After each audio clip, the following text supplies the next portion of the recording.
Alright guys, it's time for another build episode on our 1959 Volvo PV544. If you guys haven't been following this build series, we pulled this car out of the junkyard on October 11th, 2022, and we are attempting to get it ready for Sick Week 2023, which is occurring in early February, so we have almost exactly 4 months to get this thing ready. The clock is ticking, so we have been working away. As you can see, we have the engine mounted up in the car. In order to do that, we took 2 driver's side motor mounts and we flipped them upside down and installed them on either side. And they line up almost perfectly with the factory frame rails. Making a mounting pad was pretty easy from that point, and we have a mounted engine. To do the transmission, we integrated it into the 6C bar in the 25.3 roll cage, but I'll go over that a little bit later. Also, you're going to notice that we mounted the steering rack. I'm not exactly sure where this steering rack originated. I know it's a TRW steering rack. We bought it at a flea market, but I don't know if somebody narrowed the thing, did some custom work with the thing, or if it's a product that they actually offer. Leave a comment if you know, because we might be interested in buying another one. But we basically took some tubing and integrated it into the factory frame rails, and I think it turned out pretty sweet. Now I know that in a previous episode we said, the cage was done, but we still had quite a few bars that we had to finish up, so let's throw you to some footage of that.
Now we got all the floor section done. I can show it off to you guys. So this bar here, this is the 2A bar, and also that bar is also the 2A bar. We basically made it so that this bar runs all the way forward and actually ties into the floor up here. And the idea with that is to basically turn this bar into a subframe connector. Since this car doesn't actually have a full frame that goes the length of the vehicle, and we're cutting out a significant portion of where the car gets its stiffness here in the transmission tunnel. So that's the idea there.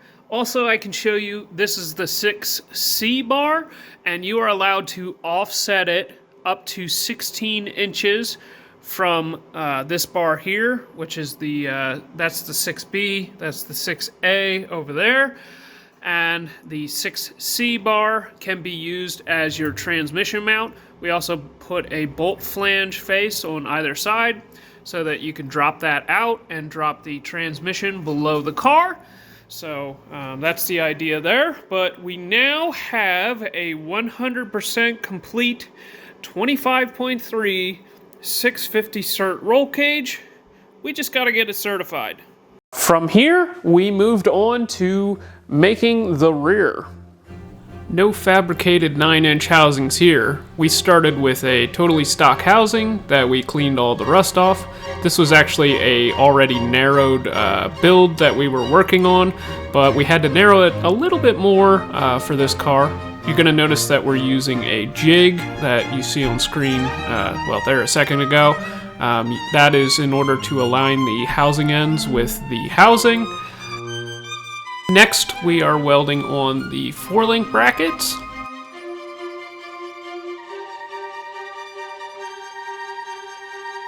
It's amazing how much these things can warp. You can see I'm welding the back brace on right now, and it's amazing how much the housing will actually move around.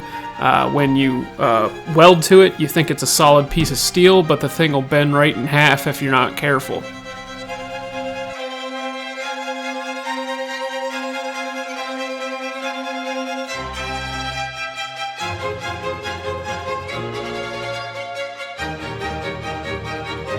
For the final step, we will actually cut the housing ends off of the housing again and use the jig to weld them on for the final time.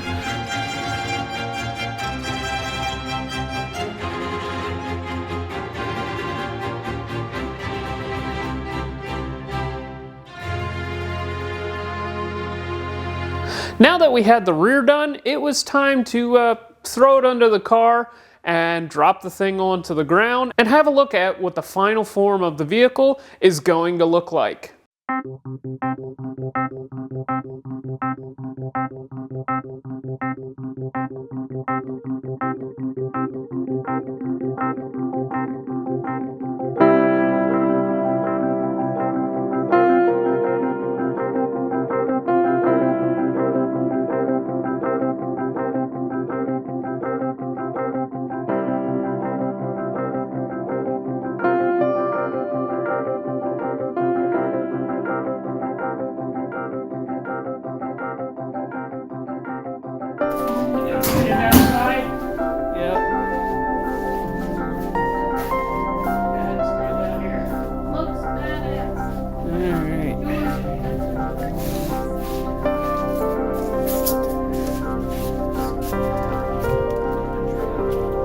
Alright, I'm gonna look at my truck in the Futura.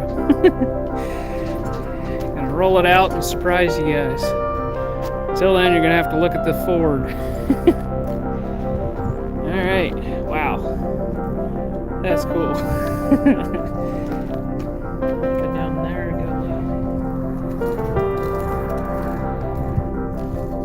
low. Check that out.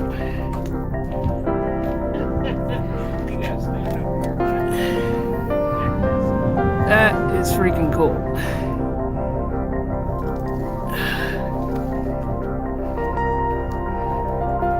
I can actually get real close. Yep. That is really cool. I think I like this view the best, right here. I just love the way that rear tire fits in there. And we're gonna keep the patina for now, and that means that is staying. Yeah, if you see that on the side of the road, it's on its pull over. Yep. That is really cool.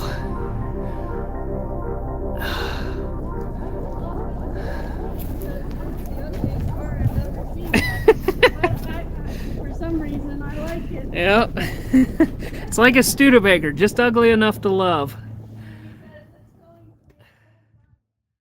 This is always one of the most fun parts of the build because you finally get to see the madness in your head actually in the real world and see if it actually looks cool or not.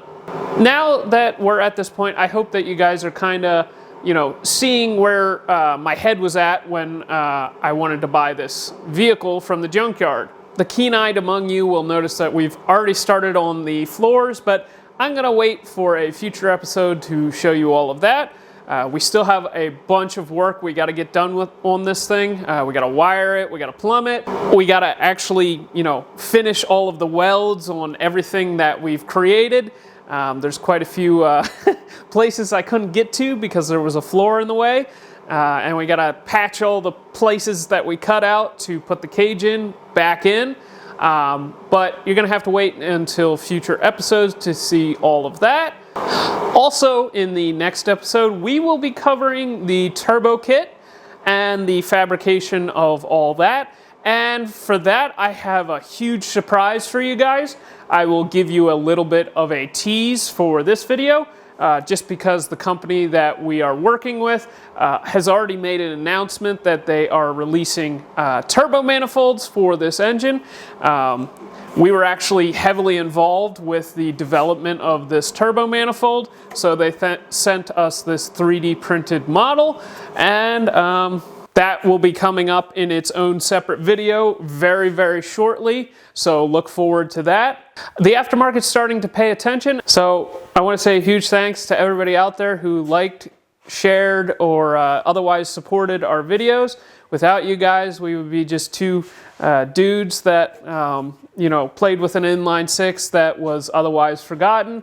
And without you guys, we wouldn't be able to show the aftermarket that there is a demand for parts for this engine. So big thanks to you guys. With that, I'm going to end the video off there. Make sure that you like, subscribe. Also, we will be at PRI, so leave a comment down below on what you think we should look out for at PRI, or anything that you'd like us to look at. We will be doing a video on our coverage of PRI, so if there's something interesting that you want to see us look at or cover, make sure that you leave a comment about that. With that, buy a t-shirt, hit the join button, ring the bell. We'll see you in the next one.